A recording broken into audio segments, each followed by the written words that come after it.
trouver la vérité dans ce monde qui veut tout oublier. Le seul récit qu'il a annoncé depuis bien des années. Mais il est encore temps de croire que seule la Bible offre l'espoir. Levons-nous ensemble pour voir sa puissance. Il nous suffit seulement de croire que tout ce qu'elle dit est vrai pour que notre humanité soit sauvée.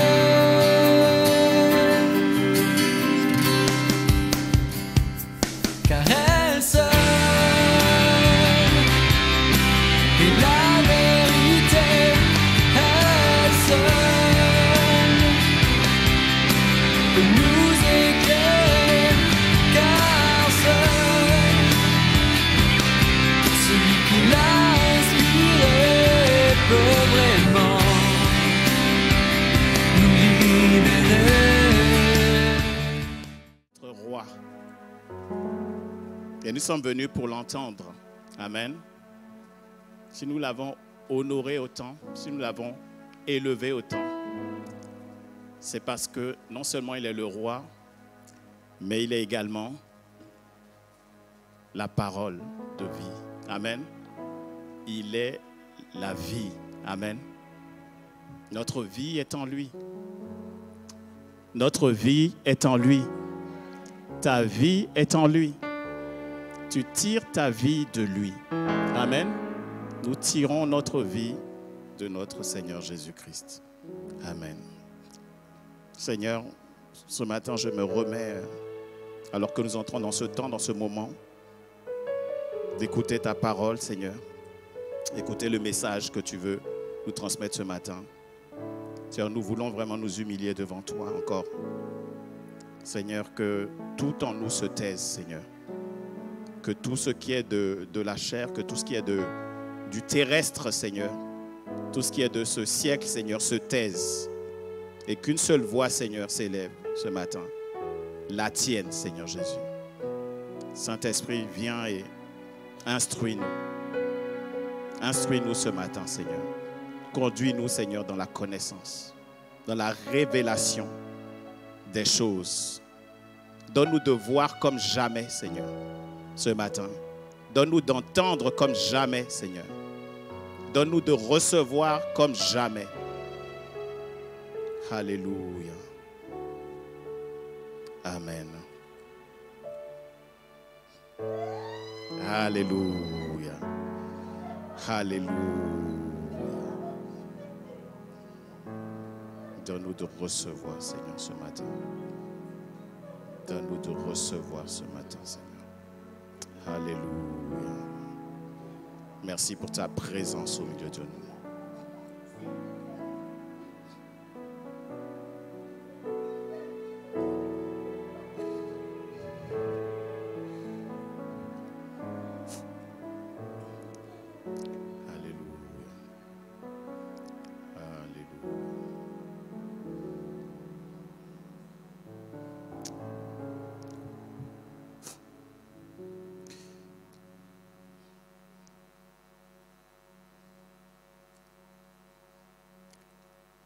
Un matin comme celui-ci,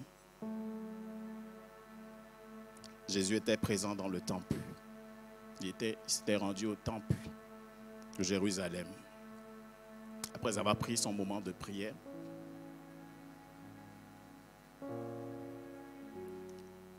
il était en train d'enseigner.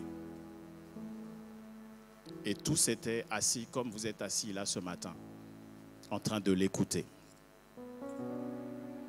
Il est en train d'écouter le maître.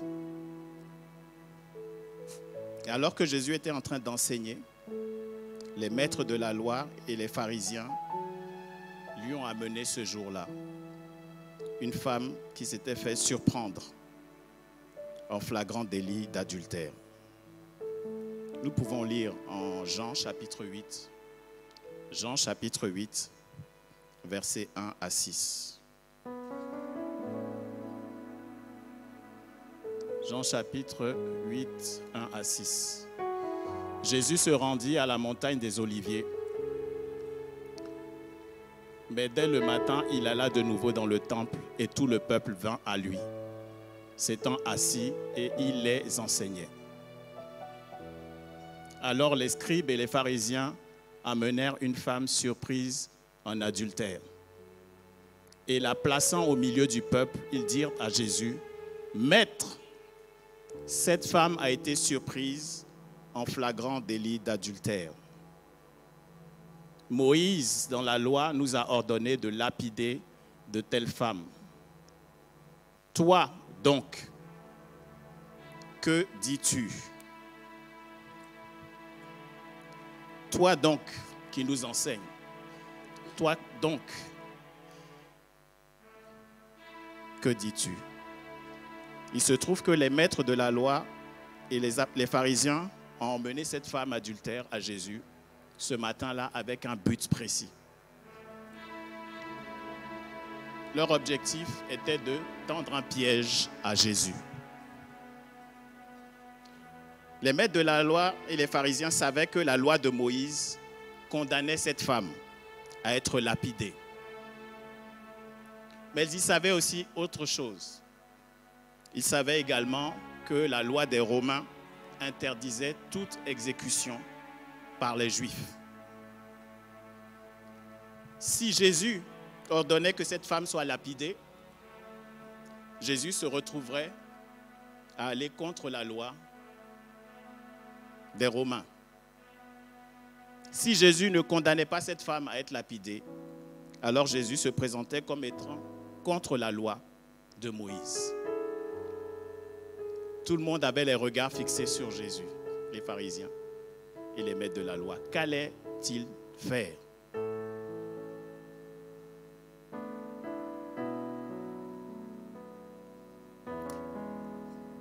Qu'est-ce que Jésus fit face à cette situation?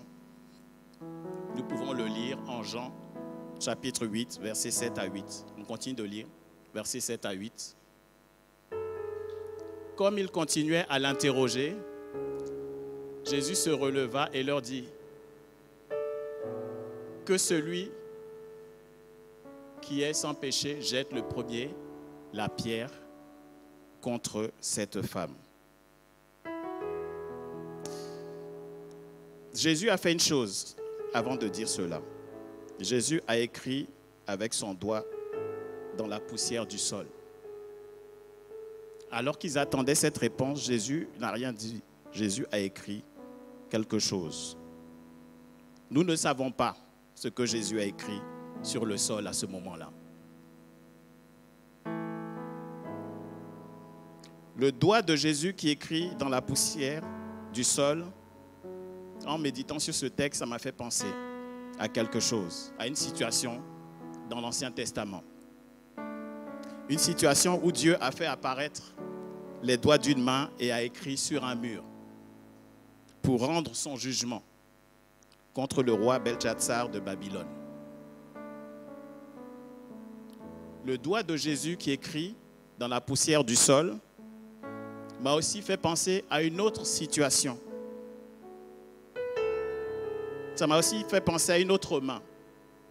Ça m'a fait penser à la main de Dieu qui a écrit les 10 commandements sur les tables de pierre afin que Moïse les transmette à son peuple. Nous pouvons lire cela en Exode 34, versets 1 à 29. Pour ceux qui veulent voir le texte qui parle du roi Belchatsar de Babylone, vous pouvez le lire en Daniel chapitre 5.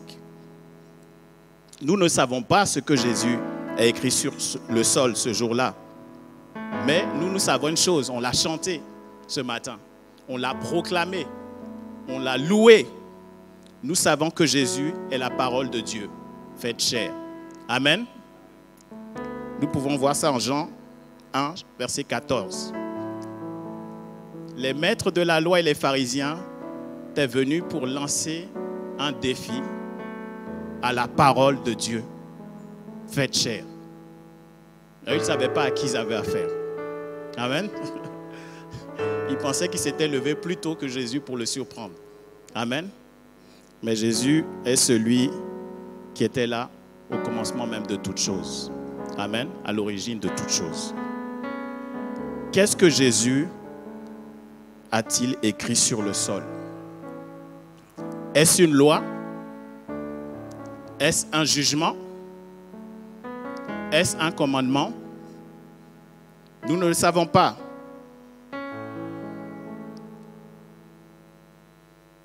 Alors qu'on le consulte pour rendre un jugement dans cette situation d'adultère, Jésus fait la démarche d'écrire.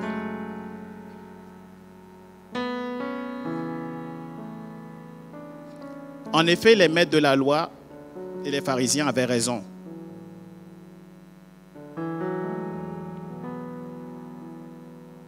Cette femme devait être lapidée. Cependant, en écrivant sur le sol, Jésus s'était rendu compte que ces mêmes maîtres de la loi qui prétendaient connaître la loi de Moïse, connaître la loi de Dieu, avaient oublié une chose toute simple. Une chose toute simple que Jésus allait leur rappeler ce matin-là. Jésus leur a rappelé ce commandement, cette loi toute simple qui dit que personne ne peut être témoin à charge dans un jugement s'il a déjà commis un crime. Personne ne peut être témoin à charge dans un jugement s'il a déjà commis un crime.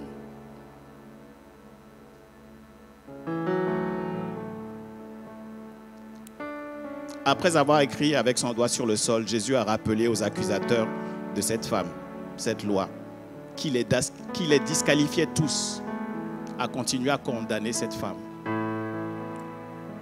Si tu n'as jamais violé la loi, tu peux continuer à être témoin dans cette affaire. Vous tous qui êtes présents en train de condamner cette femme, à chacun, en quelque sorte, Jésus disait, si toi-même tu n'as jamais violé la loi, tu peux continuer à être témoin pour condamner et juger cette femme. Tu peux juger et condamner dans cette affaire. Quand les accusateurs de la femme ont entendu les mots de Jésus,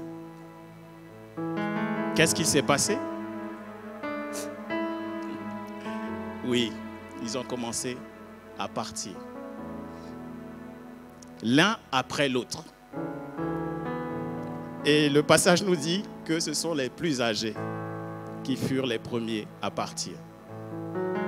Les plus âgés se sont examinés et ont été eux-mêmes confondus. Les plus jeunes ont essayé de résister. Les plus jeunes ont essayé de résister à la justesse et à la justice des paroles prononcées par Jésus. Mais au final, eux aussi, ils ont dû admettre qu'ils n'étaient pas qualifiés pour condamner cette femme. Alors eux aussi, ils sont partis. Ils ont tout simplement été confondus, convaincus d'être eux-mêmes des pécheurs. Ils ont été confondus, convaincus eux-mêmes d'être des pécheurs. Si tu n'as jamais violé la loi, tu peux continuer à accuser, tu peux juger, condamner. Je lis en Jean 8, je lis versets 10 à 11. Jésus a levé la tête et dit à la femme, « Où sont ceux qui t'accusaient? Personne ne t'a-t-il condamné ?» Elle répondit, « Non, Seigneur. » Et Jésus lui dit, « Je ne te condamne pas non plus. Va et ne pêche plus. » Amen. Va et ne pêche plus. Je ne te condamne pas non plus. Amen. Notre Seigneur et Sauveur ne nous condamne pas non plus. Selon la loi de Moïse, on lit en Deutéronome 19, verset 15. Deutéronome 19, verset 15. Dit que selon la loi de Moïse, un seul témoin ne suffira pas contre un homme pour constater un crime ou un péché, quel qu'il soit. un fait ne pourra s'établir que sur la déposition de 2 ou de 3 témoins. Amen. Parce qu'il n'y avait plus qu'un seul témoin pour accuser cette femme, il n'y avait donc plus d'affaires à juger. Il n'y avait plus de cas. Il n'y avait plus de dossier. Nous pouvons voir au travers de ce dossier, au travers de cette situation-là, à quel point Jésus est un merveilleux avocat. Amen. Un merveilleux avocat. Comme si on était dans un tribunal en train d'assister. Il n'a eu besoin que d'un passage de la loi pour désarmer l'accusateur et libérer la femme de cette situation. Amen.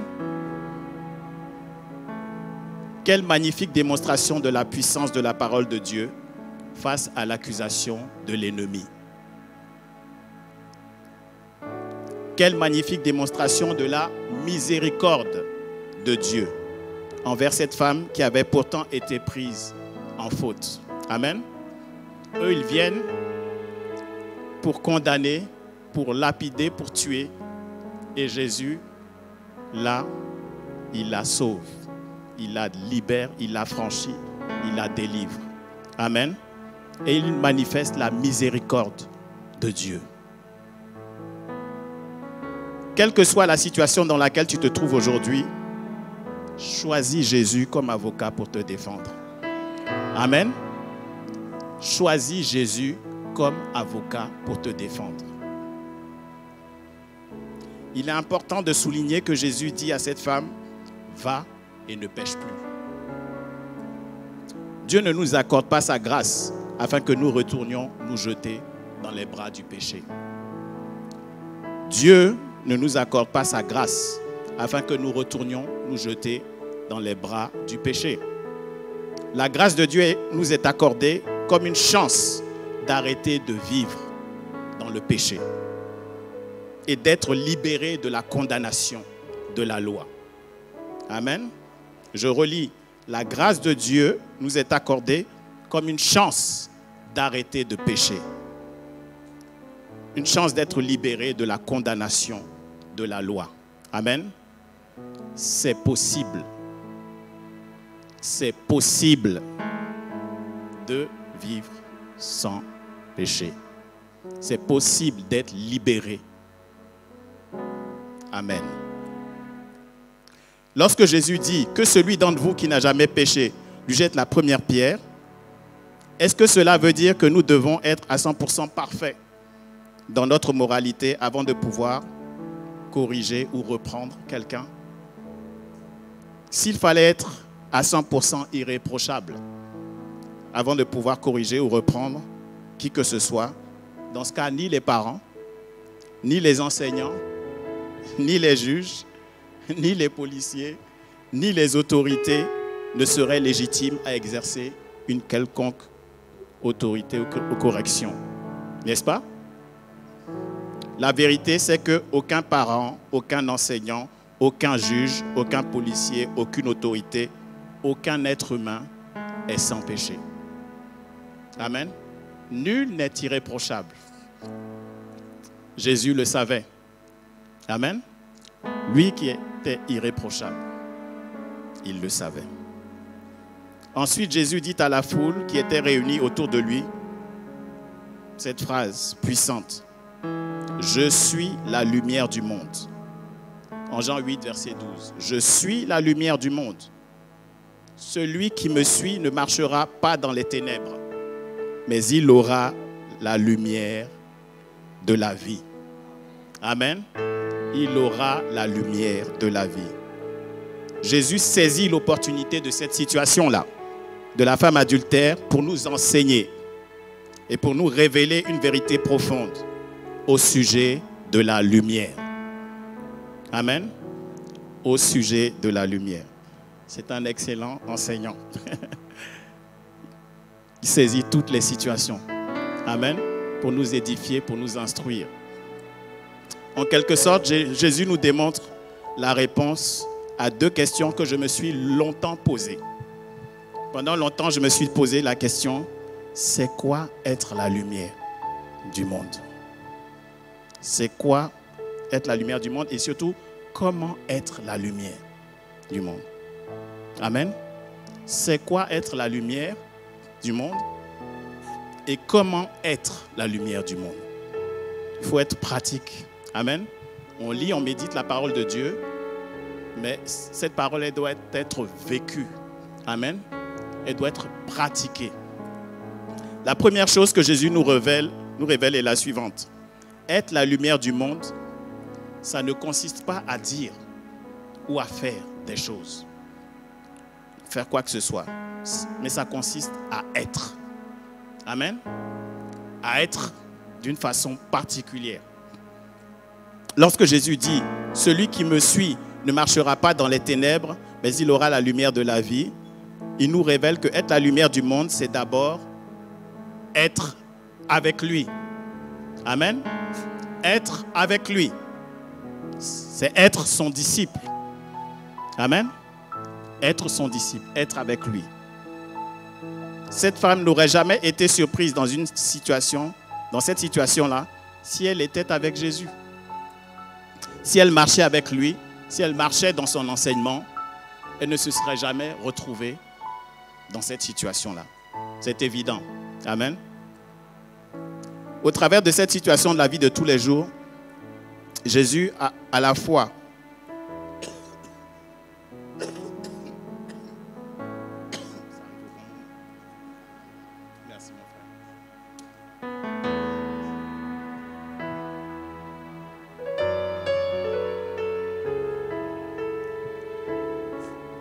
Jésus a fait deux choses. À la fois, il a exposé les ténèbres et il a aussi mis à la lumière un meilleur chemin à suivre. D'accord? Il a mis à la lumière un chemin à suivre. Jésus a démontré littéralement en quoi il est la lumière du monde. En fait, dans cette situation-là, quand il dit « Je suis la lumière du monde », il leur dit « Je viens de vous démontrer c'est quoi être la lumière du monde. » Jésus a mis la lumière sur les mauvaises actions de tous ceux-là qui étaient venus pour accuser cette femme. Amen. Ce jour-là, dans le temple, seule cette femme semblait être la pécheresse. Tous les autres, les maîtres de la loi et les pharisiens, ils semblaient être justes. N'est-ce pas? Jésus allume la lumière. Amen. Avec la parole de Dieu, il allume la lumière. Et il expose les accusateurs et les pécheurs. Vous êtes tous pécheurs. Amen. Et il indique la meilleure voie à suivre. Va et ne pêche plus. Amen. Va et ne pêche plus. Va libre de la loi et ne pêche plus. La lumière a à la fois un aspect négatif parce que la lumière expose, n'est-ce pas? Elle expose des choses. Elle expose des choses désagréables. Mais la lumière a aussi un aspect positif. Elle libère. Amen. Elle libère. L'aspect négatif de la lumière est d'exposer les ténèbres, les mauvaises voies du monde. Amen. L'aspect positif de la lumière est d'indiquer et d'exposer le bon chemin, la meilleure voie à suivre. Nous avons besoin des deux actions de la lumière. Au milieu de nous, nous avons besoin des deux actions de la lumière. Lorsque nous essayons de sauver les apparences, lorsque nous masquons les œuvres des ténèbres dans nos vies, nous empêchons la lumière de faire son travail. Amen. Amenons à Jésus tous les domaines de nos vies, tous les aspects de nos situations. Ne lui cachons rien du tout, car Dieu a un meilleur chemin, un meilleur plan pour nos vies. Amen. Vous voyez, dans cette situation, Jésus est présenté comme l'avocat, n'est-ce pas? Vous voyez, dans les situations, on voit souvent dans les films, lorsque quelqu'un est pris à défaut, de violer la loi, on l'emmène au tribunal, on lui assigne un avocat, ou il choisit un avocat, n'est-ce pas? Et on voit que la loi protège cette personne-là de dire tout ce qu'elle a fait à son avocat, pour que son avocat puisse la défendre, cette personne-là. Et donc, cette personne-là se sent libre de dire tout ce qu'elle a fait à son avocat parce que cette personne est protégée par le secret professionnel. L'avocat ne peut pas aller dire. Amen. L'avocat ne peut pas trahir les intérêts de son client. Est-ce que vous comprenez ce que je dis? Amen. Et donc, Jésus qui est notre avocat, ne lui cachons rien. Amen. Il est la lumière. Mettons tout à la lumière. Ne lui cachons rien. Exposons-lui tout. Tous les aspects de notre situation. Amen. Il n'y a rien qu'on ne puisse lui cacher. Il n'y a rien qu'il ne puisse comprendre. Amen. Il n'y a rien qui soit plus élevé que lui. Amen. Lorsqu'on invite Jésus à entrer dans nos vies, tout est mis à la lumière, c'est vrai.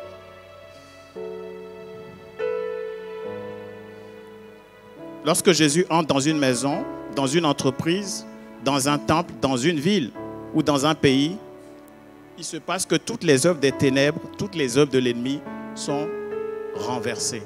Amen. Jésus renverse cette situation-là. Lorsque Jésus s'implique dans ton affaire, il y a un retournement de situation. Bon, en tout cas, ce matin-là, il y a eu un retournement de situation. Amen. Et on lit dans la Bible. Chaque fois que Jésus est arrivé dans une situation, il y avait un aveugle, la personne a vu. Amen. La personne était paralysée, la personne a marché. Amen. La personne était morte, elle a été ressuscitée. La personne était muette, elle a pu parler. Amen. La personne était liée par des démons. Jésus arrive, la personne est déliée. En présence de Jésus, il y a un retournement de la situation. Amen. Il y a une inversion des forces en présence. Amen. Celui qui domine est dominé. Celui qui domine l'ennemi est dominé. Il y a une restauration qui s'opère quand Jésus est là. Amen. Reconnais en Jésus celui qui va retourner ta situation. Amen. Sache discerner en Jésus celui qui va retourner ta situation. Transformer ta vie. Amen. Du pire au meilleur. Amen. Après avoir dit au sujet de lui-même, je suis la lumière du monde. Celui qui me suit ne marchera pas dans les ténèbres, mais il aura la lumière. Si vous vous rappelez, la dernière fois, on avait médité un passage dans Matthieu 5 au sujet du sel de la terre. Jésus a rajouté une autre chose. Il a dit, vous êtes la lumière du monde. Amen. On peut lire ça en Matthieu 5, versets 14 à 15. J'aimerais qu'on considère une chose, s'il vous plaît, ce matin. Parce que ce qui se passe, c'est que lorsqu'on prêche sur un passage de la Bible, lorsqu'on met notre attention sur un passage de la Bible, un texte en particulier, on a l'impression que tous les autres sont déconnectés. Hein? On a un peu cette tendance à séparer des textes des autres. Amen. Tout est lié. Amen. Tout est lié. Tous les enseignements de Jésus sont liés. Amen. Ce sont des pièces d'un puzzle et il faut faire la connexion entre toutes les choses. Amen. Lorsque Jésus dit, je suis la lumière du monde, et lorsqu'après il dit, vous êtes la lumière du monde, il y a une connexion là. Amen. Il y a une connexion entre les deux choses. Amen. Il t'explique en quoi tu es la lumière du monde. Amen. Il fait des choses et il t'explique que tu es ce qu'il fait là aussi. Amen. Tu es, vous êtes, nous sommes la lumière du monde. Ce que Jésus nous dit. Si Jésus est ton Seigneur, ton Sauveur, tu es la lumière du monde. Amen. Si Jésus est ton Seigneur, ton Sauveur, tu es la lumière du monde. Amen. Toi aussi, tu es la lumière du monde, sache-le. La semaine dernière, on a célébré des baptêmes. Il y a des lumières qui se sont allumées ce jour-là. Amen. Il y a des lumières intenses qui se sont allumées au milieu de nous dans cette ville ce jour-là. Amen. Tu es aussi la lumière du monde. On va lire en Matthieu 5, 14 à 15. Matthieu 5, 14 à 15. Vous êtes la lumière du monde. Une ville située sur une montagne ne peut être cachée. Vous êtes la lumière du monde. Une ville située sur une montagne ne peut être cachée. Et on n'allume pas une lampe pour la mettre sous le boisseau. Mais on la met sur le chandelier et elle éclaire tous ceux qui sont dans la maison. Amen. Elle éclaire tous ceux qui sont dans la maison. Donc, parce que nous sommes la lumière du monde, nous avons une mission. Amen. Parce que tu es la lumière du monde, tu as une mission. La seule mission que nous avons à accomplir, c'est de faire de la lumière pour le monde et de nous mettre sur un chandelier. Nous sommes là pour faire de la lumière, éclairer le monde. Amen. Et pour que cette mission soit accomplie, nous devons nous mettre sur le chandelier. En d'autres mots, notre mission est de nous rendre visibles. C'est d'être un témoignage public. Amen. Ta mission est de te rendre visible. C'est d'avoir un témoignage public de qui tu es en Christ. Amen. Se rendre visible, remarquable, c'est une chose difficile à faire. En général, pour les chrétiens. Surtout dans le monde dans lequel on est. Amen. C'est une chose qui n'est pas facile. Dans un monde où ce sont les ténèbres qui semblent dominer, ce n'est pas populaire d'exposer les ténèbres, n'est-ce pas? Ce n'est pas populaire d'exposer les mauvaises voies que le monde encourage à suivre. Là où les ténèbres dominent, il n'est pas populaire d'indiquer le bon chemin, la meilleure voie à suivre. Amen. La lumière expose et la lumière indique. Exposer les mauvaises voies, indiquer la meilleure voie à suivre. N'est-ce pas? Mais la réalité, c'est que les ténèbres ne dominent pas. Elles ne règnent pas.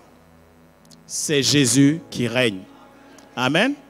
C'est Jésus qui règne. Amen. Et lorsque les accusateurs sont rentrés ce matin-là dans le temple, ils pensaient qu'ils avaient les clés en main. Amen. Mais c'est Jésus qui règne. La lumière que nous faisons n'est pas pour nous-mêmes. La lumière que tu produis n'est pas pour toi-même. Si en tant que lampe, tu brilles, tu illumines et tu éclaires pour toi-même, tu n'es utile à personne. Hein? Ta lumière n'est utile à personne. C'est comme si tu vas chez toi à la maison, tu allumes une lampe, puis tu l'enfermes dans une armoire. Ça ne sert à rien. N'est-ce pas? Peut-être ce qui risque d'arriver, c'est peut-être un incendie dans l'armoire parce que ça risque de chauffer un moment. Quel est l'éclat de notre lumière? Quelle est la nature ou la qualité de notre lumière? Lorsque l'on retourne aux origines de la création en Genèse, la parole de Dieu nous enseigne qu'il y a différentes sources de lumière. D'ailleurs, au commencement, la première chose que Dieu a appelée à l'existence, c'est la lumière. Amen. La lumière. La première chose, c'est la lumière. Mais il a créé aussi d'autres sources de lumière. Le soleil, n'est-ce pas? La lune, les étoiles, n'est-ce pas? Il y a le feu aussi, qui apparaît un moment dans l'histoire, n'est-ce pas? voyez, toutes ces choses-là produisent, entre griffes, une forme de lumière, un type de lumière. Amen. Mais je suis convaincu que, regardez, quand au départ c'était les ténèbres, Dieu a appelé à l'existence la lumière, n'est-ce pas? Mais pourtant il n'y avait pas le soleil.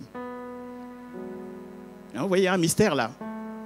La lumière n'est pas ce que tu vois avec tes yeux. Amen. La lumière n'est pas ce que tu vois avec tes yeux. Jésus là nous explique que la lumière, ce n'est pas tout ce qui brille et qu'on voit avec nos yeux charnels. Amen. La lumière est spirituelle. Et elle produit un effet. Elle dérange les ténèbres. Amen. La lumière dérange les ténèbres. Amen.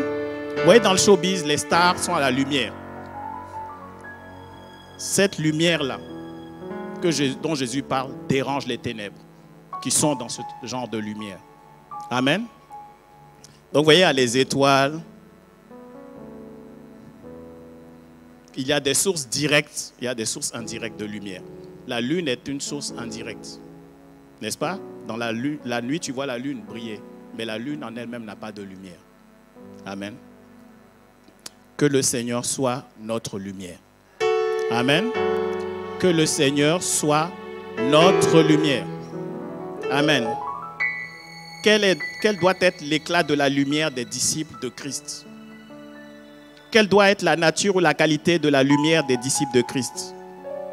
En tant que disciples de Christ, la réponse est la suivante. Nous devons témoigner et refléter les standards de vie les plus élevés parmi tous les peuples de la terre. Amen. C'est ce que Jésus est venu faire. Il est venu nous communiquer sa lumière. Il dit, je suis la lumière. Celui qui marche avec moi aura cette lumière-là. Et donc, lui, il est venu nous communiquer sa lumière. Avec des standards qui sont tellement élevés qu'aucune philosophie, aucun peuple, aucune culture ne peut suivre. Amen. Aucune religion ne peut suivre. Amen. Tellement c'est élevé. Et lorsque Jésus dit, c'est ainsi que votre lumière, on peut lire en Matthieu 5, verset 16. Matthieu 5, verset 16. C'est ainsi que votre lumière devra briller aux yeux de tous, pour que ceux qui vous côtoient remarquent le bien que vous faites et qu'ils en attribuent la gloire à votre Père céleste. Amen.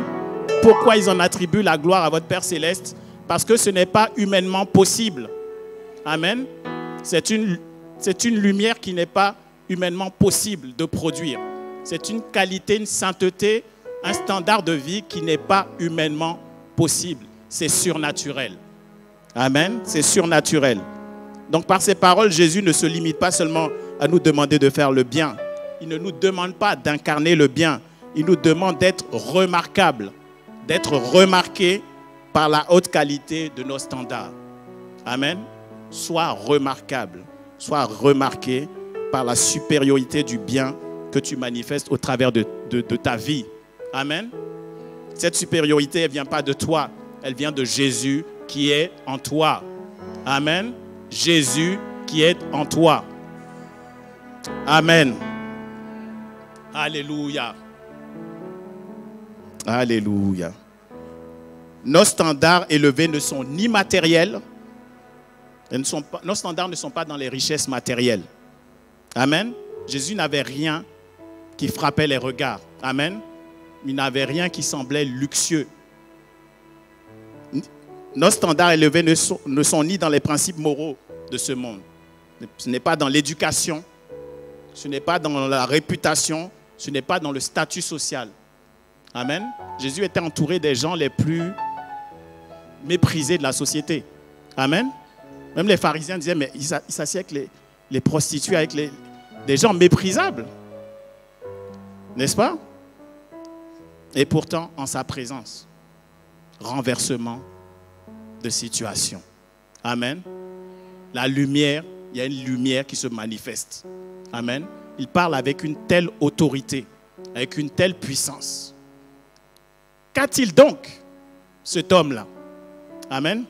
Vous savez, en méditant ce texte, ça m'a fait ressentir vraiment que dans ces confrontations qu'il y avait entre les maîtres de la loi, les pharisiens, et Jésus, il y avait un problème sous-jacent. Ils étaient confrontés à un problème. Le problème de la légitimité de cet homme-là. Cet homme-là qui arrive du jour au lendemain et qui fait toutes ces choses-là, il est qui? De quel droit? De quelle autorité il se permet de faire ces choses-là? Amen. Ces choses que nous-mêmes, on ne peut pas faire. Amen. De quel droit? Qui est-il? En fait, vous voyez, il y a des mots qui frappent. Quand on lit, je retourne au passage plus haut, je digresse un peu, mais c'est important de voir que les mots ne sont pas anodins. D'accord? Les symboles dans les textes de la Bible ne sont pas anodins. Lorsque Jésus dit en Matthieu 5, 14, 15, « Vous êtes la lumière du monde, une ville située sur une montagne. » Amen. Ne peut être cachée. Amen. Derrière le mot montagne, là, il est question d'une autorité. Amen. Il est question d'une autorité.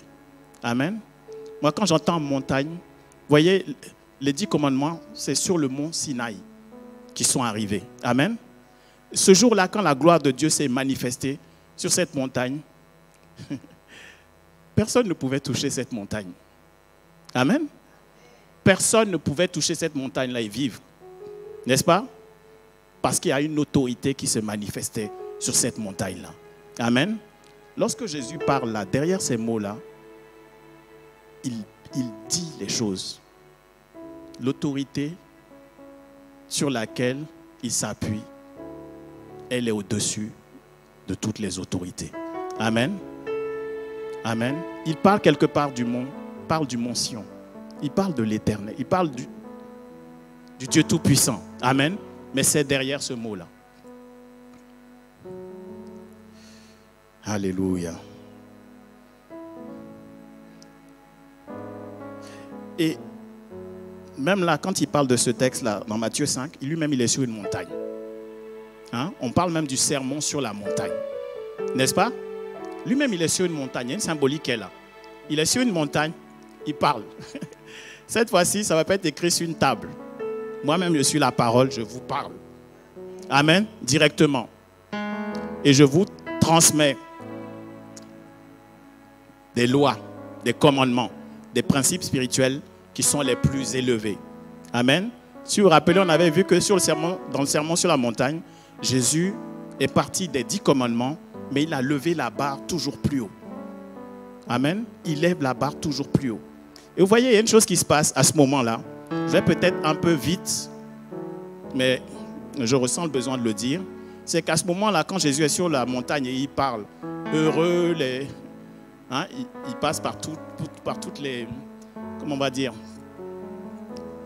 Les béatitudes. Merci mon frère. Il passe par toutes les béatitudes. Vous voyez, on est dans un temps où c'est un peu ce qui s'est passé en parallèle, comme ce qui s'était passé du temps de Moïse. Moïse est allé sur la montagne. Dieu a donné des commandements. Il y avait une alliance qui était en train d'être scellée. Amen. Jésus était en train là de poser les conditions pour une nouvelle alliance. Il était en train de révéler des choses profondes à ce moment-là. Et les maîtres de la loi ne pouvaient pas comprendre. Jean le savait. Jean avait préparé le chemin du Seigneur. Jean savait ce qui se passait. Jean, si bien que Jean a dit, il faut que je diminue afin qu'il croisse. Parce qu'il savait qu'il y avait un règne qui est en train de venir.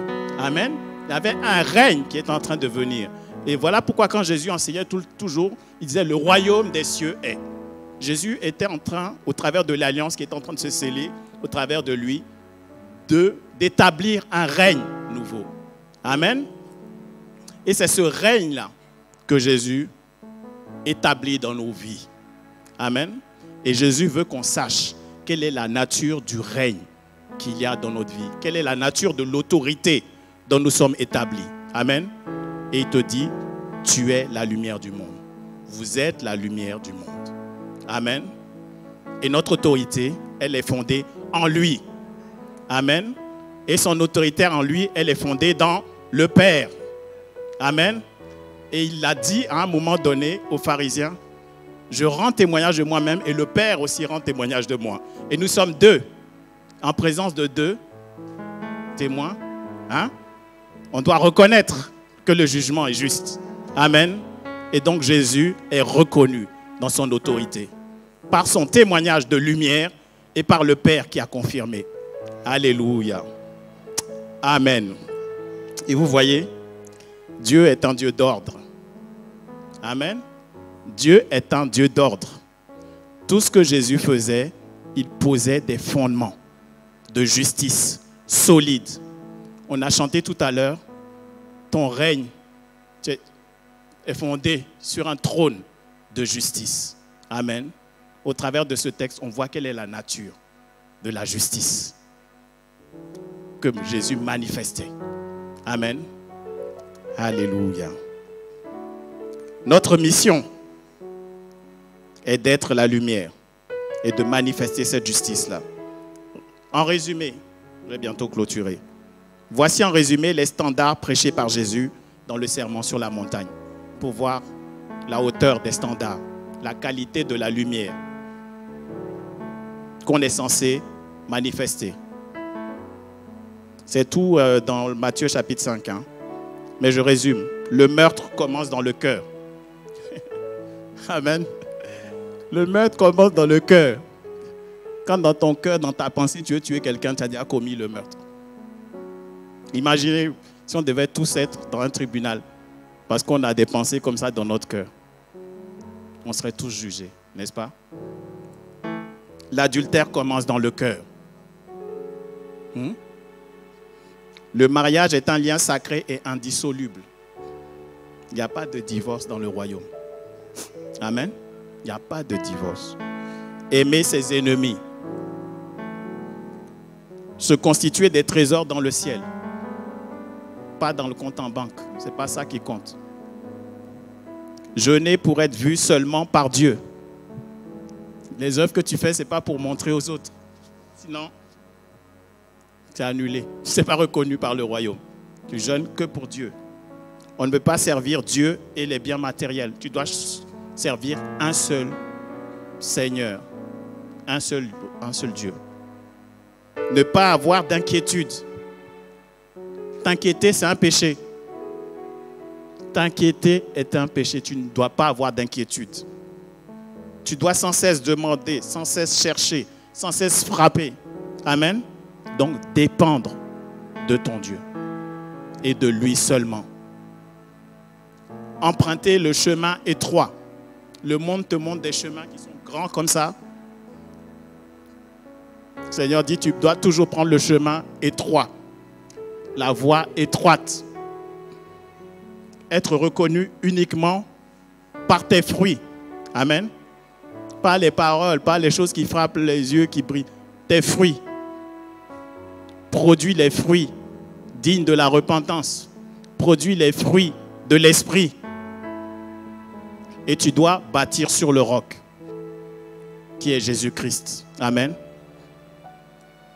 Il n'y a aucun enseignant dans l'histoire de l'humanité qui a été aussi loin que Jésus dans son message, dans ce sermon-là sur la montagne. C'est impossible de vivre de cette façon-là, humainement. N'est-ce pas? Humainement, c'est impossible. Mais c'est possible. C'est possible. Il est juste de dire que ce n'est pas naturel, mais c'est surnaturel. Amen. Donc c'est surnaturellement possible. Il faut être surnaturel. Et tu es la lumière du monde. Donc c'est ainsi que votre lumière, Matthieu 5,16, devra briller aux yeux de tous. Pour que ceux qui vous côtoient remarquent le bien que vous faites et vous en attribuent et en attribuent la gloire à votre Père céleste. Si vous lisez, plus tard vous verrez chez vous à la maison, si vous lisez de Matthieu 5 jusqu'au chapitre 17, vous voyez comment Jésus détaille. Il va toujours en profondeur. De Matthieu 5 jusqu'au chapitre 7, il parle toujours des standards du royaume, des commandements, des exigences du royaume. Et il nous dit une chose, vous voyez qu'il y a un seul commandement sur lequel Jésus passe beaucoup de temps. Il développe. Il y a une seule chose, un seul péché. Il y a un seul péché sur lequel Jésus semble dire c'est le péché le plus grave. Quand on voit tellement il développe. Vous savez c'est lequel? Le péché de l'inquiétude. Jésus passe du temps sur les inquiétudes. Vous voyez pas tout ce qui dérange, les oiseaux du ciel, les fleurs, les lys des champs. C'est dit de ne pas nous inquiéter. Et il insiste là-dessus, sur les inquiétudes. Pourquoi? Parce que les inquiétudes, lorsqu'on s'inquiète, quelque part, on dit que Dieu n'est pas Dieu. Lorsqu'on s'inquiète, quelque part, on dit que Dieu n'est pas Dieu. On dit que Dieu est capable de prendre soin des fleurs. On dit que Dieu est capable de nourrir les oiseaux tous les jours. Mais nous qui sommes ses enfants, il n'est pas capable de prendre soin de nous. Voilà ce qu'on dit lorsqu'on s'inquiète. Amen. Lorsque tu t'inquiètes, tu dis que tu ne connais pas qui est ton Père céleste. Voilà pourquoi Jésus passe autant de temps sur les inquiétudes là. Pour nous faire comprendre que si nous sommes la lumière du monde, ça ne peut pas faire partie de notre identité. Amen. Il dit que ce sont les gens du monde qui s'inquiètent pour ces choses-là. Ça veut dire que si tu es dans ça, quelque part, tu n'es pas encore au clair sur qui tu es, sur ton identité, sur à qui tu appartiens. Amen. Donc ça veut dire que tu as besoin de t'attacher encore plus à Jésus. Amen. Tu as besoin de marcher plus, de passer plus de temps avec lui, plus de temps avec sa parole pour comprendre. Amen. En Jean 14, verset 27, Jésus a dit une chose. Je vais m'arrêter dans tout peu. Jésus a dit, je pars. Il dit, je pars. Mais je vous laisse la paix. Je vous laisse ma paix. C'est ma paix que je vous donne. Ce cadeau n'a rien de commun avec ce que le monde peut donner, avec sa paix à lui. C'est pourquoi cessez d'être inquiets et de vous laisser troubler. Bannissez toute crainte de vos cœurs. Amen. Bannissez toute crainte de vos cœurs. Amen. On ne peut pas craindre. On ne doit pas craindre. Lorsqu'on est en présence du grand vainqueur. Amen. C'est lui le grand vainqueur. Amen. Il a vaincu même la mort. Amen. Il a mis sous nos pieds. Il a dit, tout pouvoir vous a été donné. Amen. Pour marcher sur toute la puissance de l'ennemi. Et voilà pourquoi il nous dit, bannissez toute crainte. Amen. Et il nous a donné sa paix. Sa paix est surnaturelle. Amen. Sa paix est surnaturelle. Amen. Dans les situations qui te troublent, laisse la place à sa paix surnaturelle. Amen. Même si ta chair te dit tu dois t'inquiéter, laisse sa paix surnaturelle s'exprimer en toi. Même si on a eu l'anecdote tout à l'heure de la tempête. Les disciples étaient dans la barque. Hein? Jésus dormait. Amen. Peut-être même que l'eau même le frappait même. Mais il dormait. Parce qu'il avait une paix surnaturelle. Amen. Et si Jésus est ton Seigneur et ton Sauveur, tu as cette paix-là. C'est que tu ne l'écoutes pas assez. Tu l'as, cette paix. Il faut puiser dans cette paix-là. Amen. Il faut invoquer cette paix-là. Dans les saisons de tempête, invoque cette paix-là. Amen. Appelle-la à se manifester dans ta situation. Appelle-la à régner. Amen. Parce que c'est un règne nouveau que le Seigneur est venu établir dans nos vies, dans ta vie. Amen. Alléluia. Alléluia.